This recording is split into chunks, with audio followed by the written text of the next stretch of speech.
অৱস্থা মানে 13-14 ঘৰ মানুহৰ এতিয়া মানে গৰু ছাগলীৰ পৰা মানুহ থাকিবলৈ জেগা নাই আৰু পুখুৰী মাছটো গ'লেই আগৰ এমাহমানৰ আগতো ইয়াত পানী হৈছিলে প্ৰশাসনৰ মানুহ আহিলে কিন্তু নগৰ সমিতিয়ে মেম্বাৰৰ পৰা ধৰি চেয়াৰমেনলৈকে ইয়াত দেখা সাক্ষাৎ নাই তেওঁলোকে সেইখন যদি মেৰামতি কৰি দিলে আজি এই মানুহখিনি এইটো অৱস্থা নহয় গতিকে তেওঁলোকে যিটো মানে কথা কয় সেই মতে তেওঁলোকে কথা মানে ৰাখিব নোৱাৰে আগত যোৱা বছৰ ইয়াত পানী হৈছে গতিকে আহিলে চালে মেলে গুচি গ'ল ইয়াত যিহেতু এজন ঠিকাদাৰ কাম কৰে তেওঁক যদি অকণমান লগাই দিলে মেৰামতি কৰি দিয়াহেঁতেনো আজি এই মানুহখিনি অৱস্থা নহয় এই ৰাস্তা বনাইছে নিম্নগাম এয়া আপোনালোকে চাওক এই ৰাস্তা ফুপুলা একোৱে নাই তাত ৰাস্তাটো মানে আজি জয়পুৰলৈ যোৱা 2 কিলোমিটাৰ 3-4 বছৰ মেৰামতি কৰিয়ে আছে কৰিও তেওঁলোকে আজিলৈকে শেষেই কৰিব পৰা নাই আজি সিফালত 4-5খন গাঁৱৰ মানুহ আহি পেলাই আহিব নোৱাৰা অৱস্থা বহুত বেয়া আজি পথটো বনোৱা 3 বছৰ হ'ল 3 বছৰ পথটো সম্পূৰ্ণ হৈ উঠা নাই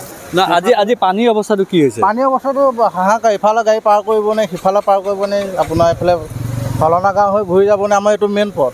পথত এতিয়া আমি গাড়ী ৰাখি থ'বলগীয়া হৈছে পানীৰ কাৰণে যাব নোৱাৰোঁ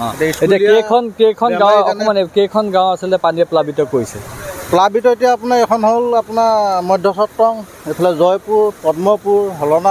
হলনা পথাৰ চবতে পানী প্লাবিত গৈছে এতিয়া সাধাৰণ মাথাউৰি তেওঁলোকে মেৰামতি কৰি দিব নোৱাৰে